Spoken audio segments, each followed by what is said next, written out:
अभी तक न्याय की गुहार लगा रही है। दूसरी तरफ वहां तैनाती बढ़ गई है। पुलिस फोर्स के साथ कॉम्बैट फोर्स तैनात कर दी गई है। एसपी बसीरहाट संदेश खाली में मौजूद हैं। ये जानकारी हमें ग्राउंड जीरो से मिल रही है। यानी संदेश खाली में क्या कुछ बड़ा होने वाला है? क्या तैयारी है वहां सरकार और प्रशासन की, जो अभी तक पीड़ितों की बात नहीं सुन पा रही थी मीनाक्षी, अब तैनाती बढ़ाई जा रही है। बताइए जरा क्या अपडेट्स हैं आपके पास? बस जी बिल्कुल, क्योंकि बस तैनाती और वहां पर पुलिस की जो मौजूदगी है उसके बढ़ाने के अलावा वहां पर कोई तैयारी नहीं है। न्याय दिलाने की कोई तैयारी नहीं है, लेकिन हाँ वहां के सच को छिपाने की पूरी तैयारी यहां पर की गई है सरकार के द्वारा। और यही वजह है कि बसीरहाट एसपी खुद वहां पर मौके पर पहुंच गए हैं। वहां पूरा धामा खाली से लेकर के संदेश खाली तक पुलिस की जो मौजूदगी है वो बढ़ा दी गई है। जगह जगह पुलिस की तैनाती कर दी गई है। महिलाएं यहाँ तक कह रही है कि उन्हें अपने घरों से निकलने के लिए रोका जा रहा है। उनसे कहा जा रहा है कि आप आंदोलन पे मत बैठिए, लेकिन महिलाएं अब कह रही हैं कि बहुत हो गया, क्योंकि अब बात अस्तित्व पर भी आ गई है। हमें बाहरी कह दिया जा रहा है। उत्पीड़न तो किया ही गया, लेकिन उसके साथ साथ हमें यहाँ पर बाहरी कहा जा रहा है। जिस तरीके से यहाँ तैनाती बढ़ाई गई है उससे ये सवाल उठने लगे कि आखिरकार सच को क्यों दबाना चाहती है यहाँ की सरकार? क्यों नहीं चाहती है कि यहाँ की महिलाओं को न्याय मिले, तब भी जब खुद जो मुख्यमंत्री हैं वो खुद एक महिला है और उनके राज्य में इस तरीके से किया जा रहा है। मृदुल, बिल्कुल मीनाक्षी, बहुत अहम जानकारी आप उस वक्त दर्शकों तक पहुंचा रही हैं। फिलहाल आपका बहुत बहुत शुक्रिया इस तमाम जरूरी अपडेट्स के लिए। अब दरअसल वो अहम खबर आपको बताएंगे जहां पर रेलवे स्टेशन पर डेटोनेटर का जखीरा क्या मिला, उसके बाद पूरे इलाके में हड़कंप मच गया। ये पूरा मामला आखिर है क्या, इस रिपोर्ट के जरिए हम आपको बताते हैं। महाराष्ट्र में मुंबई से सटे कल्याण इलाके से डराने वाली खबर सामने आई है, जहां कल्याण रेलवे स्टेशन के प्लेटफॉर्म नंबर 1 से बड़ी संख्या में डेटोनेटर बरामद किए गए हैं। मामले की जानकारी मिलते ही रेलवे और लोकल पुलिस के साथ बम स्क्वाड की टीम मौके पर पहुंच गई, जिसके बाद जांच में ये सामने आया कि वहां 1 या 2 नहीं बल्कि 54 डेटोनेटर बरामद किए गए हैं। मौके पर पहुंचे पुलिस अधिकारी ने बताया कि मामले की जाँच की जा रही है। कल्याण वेस्ट साइड में 54 इलेक्ट्रिक डिटोनेटर मिले हैं। इजीली अवेलेबल होता है, डिटोनेटर ओनली है, इसमें कोई एक्सप्लोजिव नहीं है, तो अंडर इन्वेस्टिगेशन है सर। कल्याण रेलवे स्टेशन से जो इलेक्ट्रॉनिक डेटोनेटर बरामद किए गए हैं उनका इस्तेमाल ज्यादातर पहाड़ तोड़ने जैसे कामों में किया जाता है।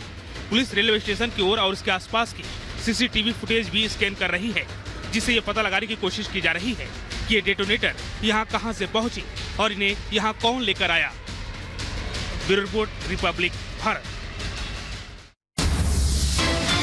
लगातार सबूत होने की बात एजेंसी कहती है और अब अरविंद केजरीवाल को भी बुलाया जा रहा है पूछताछ के लिए, लेकिन अरविंद केजरीवाल बार बार इसे गलत बताते हैं, अवैध बताते हैं और कहते हैं कि यह समन पूरी तरह से अवैध है। तो बार बार अवैध समन को अरविंद केजरीवाल की तरफ से, आम आदमी पार्टी की तरफ से बताया जा रहा है और कहा जा रहा है कि कोर्ट के फैसले का इंतजार करें। अखिलेश राय भी हमारे साथ जुड़ चुके हैं। अखिलेश, 7वां समन भेजा जा चुका है और बार बार आम आदमी पार्टी यही कहती है कि समन अवैध है। क्या इस बार अरविंद केजरीवाल सामने आएंगे या फिर इस बार भी कोई बहाना बना जाएंगे?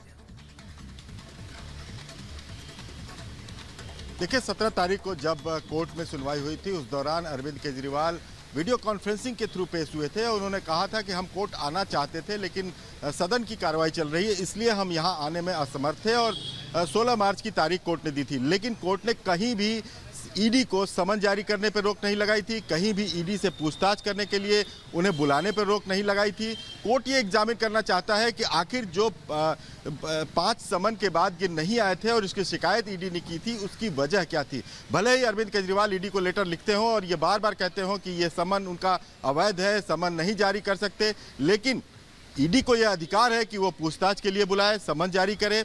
और कोर्ट में ईडी भी इसीलिए आई थी कि चूंकि वो एक संवैधानिक पद पर हैं, उनको बार बार बुलाया जा रहा है और इस तरह से वो समन का उल्लंघन कर रहे हैं, इसलिए कोर्ट इस पर आदेश दे। हालांकि कोर्ट में ये मामला अभी पेंडिंग है, लेकिन कहीं भी इस ईडी को समन जारी करने से या पूछताछ करने से कोर्ट ने रोक नहीं लगाई थी। हालांकि ईडी के भी वकील उस समय मौजूद थे, उन्होंने कहा कि हम खुद आएंगे और उस समय आप तारीख तय कर दीजिए, ये बिजी हैं, हम उनको इसका विरोध नहीं कर रहे हैं, लेकिन हम चाहते हैं कि वो आकर ईडी में अपना जवाब दें, जो उनसे पूछताछ किया जा रहा है उसके बारे में बताएं। हालांकि अरविंद केजरीवाल कई बार ये कह चुके हैं कि ईडी ये बताए कि उन्हें एज ए एक्यूज बुलाया जा रहा है, एज ए विटनेस बुलाया जा रहा है, उनकी भूमिका क्या है, लेकिन कोई भी जांच एजेंसी बिना पूछताछ के किसी निष्कर्ष पर निकले बिना किसी को न एक्यूज बना सकती है, न उसे विटनेस बना सकती है। तो ये अभी ईडी कैसे बता सकती है, और ईडी ये बताएगी भी नहीं। इसलिए केजरीवाल बार बार उस समन को फॉलो नहीं कर रहे हैं, वहां जा नहीं रहे हैं। और ये जो 26 तारीख की बात है, समन है, उसको भी मुझे लगता है कि इसी कोर्ट का सहारा लेंगे और कहेंगे कि मामला बिल्कुल 26 तारीख को जो समन भेजा गया है, ये तय है कि कोर्ट के उस प्रोसीजर को लेकर अरविंद केजरीवाल एक बार फिर से कहते हुए नजर आएंगे। अखिलेश लौटेंगे आपके पास। एक बड़ी खबर अपने दर्शकों को और बता दें, सीबीआई भी दरअसल केजरीवाल को समन भेज सकती है। 164 के तहत सीबीआई ने दरअसल कई बयान दर्ज किए हैं और अब सीबीआई भी अरविंद केजरीवाल को समन भेज सकती है। तो ये बड़ी खबर अपने दर्शकों को बता दें, जहां पर अरविंद केजरीवाल की मुश्किलें लगातार बढ़ती जा रही हैं। हमारे सहयोगी अखिलेश इस वक्त हमारे साथ जुड़े हुए हैं। अखिलेश, एक तरफ ईडी का ये 7वां समन, दूसरी तरफ अब ये भी कहा जा रहा है कि सीबीआई भी अरविंद केजरीवाल को समन दे सकती है, यानी कि अरविंद केजरीवाल की मुश्किलें अब हर तरफ से बढ़ रही हैं। अखिलेश, बिल्कुल, इस मामले में सीबीआई और ईडी दोनों जांच कर रही हैं। आपको याद होगा कि उप मुख्यमंत्री जो आज ही कोर्ट में अभी पेश हुए थे, उन पर सीबीआई और ईडी दोनों का मामला चल रहा है। दोनों एजेंसियां जांच कर रही हैं। ईडी मनी लॉन्ड्रिंग की जांच कर रही है और सीबीआई उस क्रिमिनलिटी की जांच कर रही है जिसमें कि सारे नियमों को तोड़ करके और एक नई लिकर पॉलिसी बनाई गई थी, जिसमें कि कई भ्रष्टाचार के मामले सामने आए थे, जिसमें कि बड़े प्लेयर्स को शामिल किया गया था, रूल्स को वायलेट किया गया था। ये सारी चीजें सामने थी। उसमें जो भी चार्जशीट फाइल हुई है, उसमें विजय नायर के नाम पे जो भी आरोप लगे हैं, उसमें अरविंद केजरीवाल का नाम है कि विजय नायर को इंट्रोड्यूस कराया साउथ लॉबी से और उनसे बातचीत की, कहा कि ये हमारा आदमी है। तो कुल मिलाकर जब नाम आता है किसी बड़े पद पर रहने वाले आदमी का और जो इसी पॉलिसी को इन्फ्लुएंस कर सकता है, उस पर जांच के दौरान पूछताछ बनता है और सीबीआई और इसलिए इस मामले को लेकर कोर्ट भी बार बार टिप्पणी कर चुका है। बहुत धन्यवाद अखिलेश, तमाम बातचीत के लिए बहुत धन्यवाद आपका। आगे बढ़ेंगे और सीबीआई ने आज देश भर में कई जगह पर छापेमारी कार्रवाई की है। जानकारी यह मिल रही है कि इस पूरी कार्रवाई में सत्यपाल मलिक भी रडार पर हैं और यह पूरा मामला जुड़ा हुआ है। दर्शकों को बता दें, hydro electricity power plant Jammu Kashmir का 30 जगह पर सीबीआई ने छापे मारे, जिसमें से एक जगह है सत्यपाल मलिक, जहां सीबीआई की टीम पहुंची और सत्यपाल मलिक के घर पर भी छापेमारी की गई है। आपको यह जानकारी दे दे, जम्मू कश्मीर में हाइड्रो पावर प्लांट को लेकर सीबीआई को गड़बड़ी सामने आई, उसके बाद यह कार्रवाई की जा रही है। तो पूर्व राज्यपाल सत्यपाल मलिक के घर से गणेश हमारे सहयोगी हमारे साथ जुड़ चुके हैं। गणेश, क्या जानकारी मिल पा रही है? कब से ये छापेमारी अभियान लगातार जारी है और क्या कुछ बरामद हुआ है? कोई अपडेट? देखिए, जिस तरीके से कुछ देर पहले यहाँ पर छापेमारी पूरी कार्रवाई शुरू होती है, इस समय में उसी जगह पर हुई। जो 30 ठिकानों में से एक ठिकाना है, ये सोमविहार का वो जगह है जहाँ पर सत्यपाल मलिक का आवास है। आरकेपुर में स्थित ये जगह है। यहाँ पर सीबीआई की टीम है और पूरी तरीके से अब तफ्तीश चल रही है। और जिस तरीके से वो राज्यपाल था, उस दौरान का पूरा मामला कीरो हाइड्रो प्रोजेक्ट से जुड़ा हुआ मामला, इलेक्ट्रिसिटी से जुड़े हुए प्रोजेक्ट का मामला है। उसमें कथित घोटाले के उन्होंने आरोप लगाए थे। उसी के तहत सीबीआई अब उस पूरे मामले को लेकर जाँच की बात सामने आ रही है और यहाँ पर अलग अलग 30 जगहों पर रेड हुई है और करीबन 1.25 घंटे का समय बीत चुका है। जिस तरीके से जो यहाँ पर सीबीआई की टीम अंदर मौजूद है और जहां तक जो बताया चल रहा है कि लगातार अलग अलग, बिल्कुल गणेश, सीबीआई की टीम इस वक्त अंदर मौजूद है और लगातार जो है वो छापेमारी चल रही है।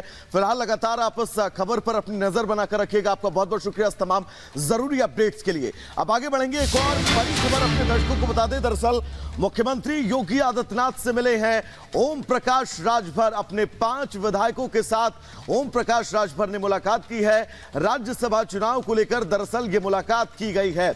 ओम प्रकाश राजभर और योगी आदित्यनाथ की ये मुलाकात और ये तस्वीर भी आपके सामने, जहां पर एक तरफ लोकसभा चुनाव, ऐसे में सुभाषपा की क्या भूमिका होगी इसको लेकर भी बातचीत होगी और साथ ही मुख्यमंत्री योगी आदित्यनाथ के साथ मुलाकात के बीच ये समझा जा सकता है कि आने वाले वक्त में लोकसभा चुनाव से पहले राजभर के जरिए वो तमाम समीकरण भी सेट किए जाएंगे।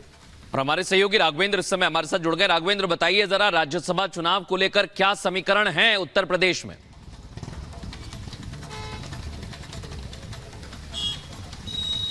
राघवेंद्र जी, एक बार फिर से सवाल करें, आवाज कट रही है। राज्यसभा चुनाव को लेकर समीकरण बनाए जा रहे हैं। ओम प्रकाश राजभर और सीएम योगी आदित्यनाथ की मुलाकात को लेकर क्या अपडेट से बताइए जरा। देखिए, कल शाम को मुलाकात हुई है। ओम प्रकाश राजभर अपने विधायकों के साथ मुख्यमंत्री योगी आदित्यनाथ से मिले हैं, टाइम लिए थे। और राज्यसभा चुनाव के लिए राजभर जब वहां से बातचीत करके मुख्यमंत्री से आए तो उन्होंने कहा कि हमारे सभी विधायकों का जो सपोर्ट है वो एनडीए के साथ है। हालांकि 8वीं सीट इस तरह से फंसी हुई है कि संख्या बल का दावा चाहे भाजपा करे, उसके पास भी कुछ आंकड़े कम है, चाहे अखिलेश यादव ने 3 प्रत्याशी उतार दिए हैं, 2 प्रत्याशी पर तो उनके पास बहुमत है, लेकिन तीसरे के लिए उन्होंने कहीं न कहीं एक क्रॉस वोटिंग या अंतरात्मा की आवाज़ पर छोड़ दिया है, तो उनके पास भी संख्या बल नहीं है।